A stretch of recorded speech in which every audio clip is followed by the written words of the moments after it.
Šodien notiek Latvijas gada auto 2026 pirmais testa brauciens. Ir ieradušās jaunākās mašīnas, un kas interesanti, vienmēr pavasarī mēs aicinām arī šī gada uzvarētāju Latvijas gada auto 2025 Škoda Kodiaq. Salīdzināsim un pastīsimies, kādi tad ir paši jaunākie automobīļi Latvijā. Peugeot 5008, Kia EV3, Škoda Elroq, Dacia Bigsters, Hyundai Instars, Lynk & Co 01. Un jā, tagad tā izskatās Opel Frontera, Cupra Tavascan, Cupra Terramar. Un Cupriņa jaunais dizains Mikens, pozitīvi agresīvs. Opel Grandland. Volkswagen Transporter prezentācija Latvijā notika tikai šajā nedēļā, tā kā tas ir jaunākais auto, kas šodien piedalās testa braucienos. Pauls tagad izbrauks tieši ar auto, kas, manuprāt, šodien piestāv. Bet tu arī brauc ikdienā ar busiem, tā bija brīdis. Man liekas, cilvēkam ir vienīgā mašīna, ja jābūt ar autobusam, pēc tam var pirkt citas veidu mašīnas, bet autobus ir pirmais, kam jābūt ģimenē. Šis ir mūsu lielākais jaunums. Kargo versija. Tagad mēs esam atbraukuši uz Turēdu, uz Kungu Rīju, kur tad mēs tagad veiksim šos testa apļus, lai pēc iespējas kvalitatīvāk notestētu jaunākos automobīļus Latvijā. Tagad gan žūrija, gan mēdī pārstāvjus sabraukuši. Te mēs mainamies ar mašīnām un braucam tālāk. Ar Latvijas gada auto 2026 pretendentiem. Raiti, ko tu dari? Es tagad uzstāvu 360 kameru un varēs iefilmēt pilnīgi no jebkuras vietas.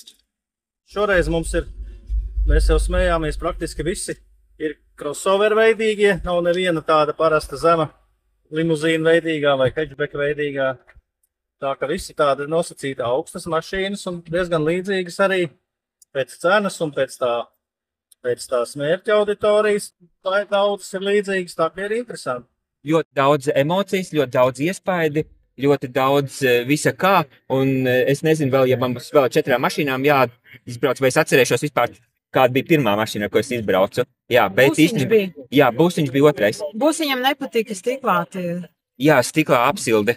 Tās rūtiņas, es nezinu, varbūt, ka var laika pierast, bet es šodien nepieradu. Mums sanāca saule bija pretī. Jā, kad nav tā saule, tad ir mazāk. Ja ir pretī koku vai ceļš, tad mazāk to, bet tāpat tās acīm kaut kā bišķi šilierējās.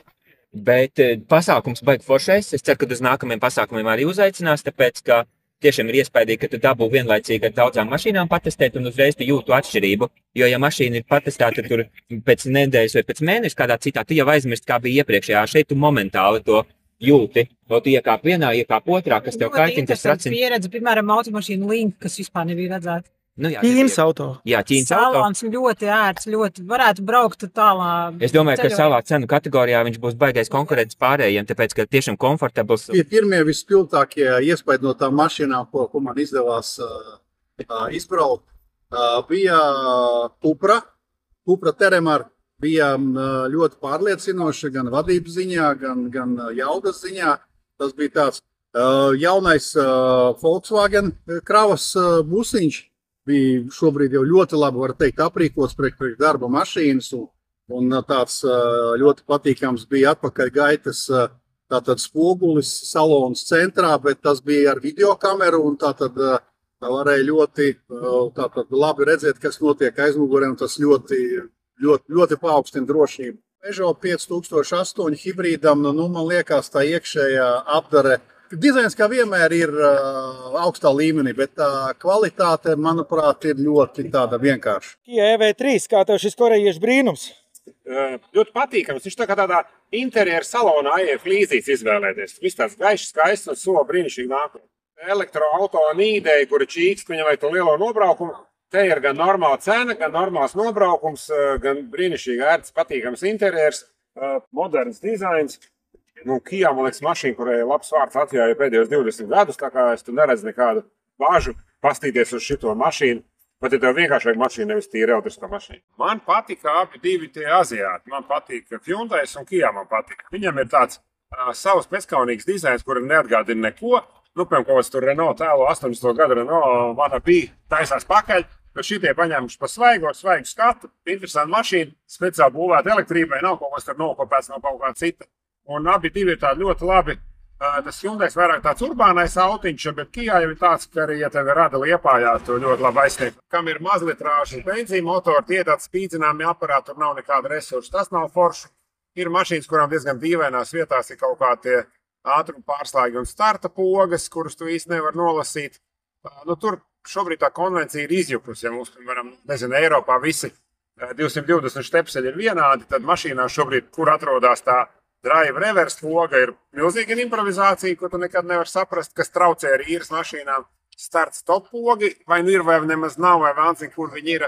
Un tur šobrīd tā kā auto industrija ir izšķīdusi. Vecos laikos ir skaidrs, ka sajauks pa kreisi, tad bremzes vidū un gāzi pa labi, tad tagad tajā pogu pasaulē vairs nav kopīgas koncepcijas. Domāju, tas vienkārši ir, kur uzkārt maisiņi, tev ir kaut iepirku, līdz jau nependelējās no mašīnas. Jo tur nekas cits nav, te ir atdurīte un te ir āķīts. Un te tu uzkārt ķeselīti un atstāji. Es nopircis mandarīns kaut kāds. Tā kā tu ej offroadā, tev var roku tur pielikt. Arī nependelējās. Dacia neslēp skrūvi vietas, bet Kia noslēp. Ne, viņi lepojas skrūvietām.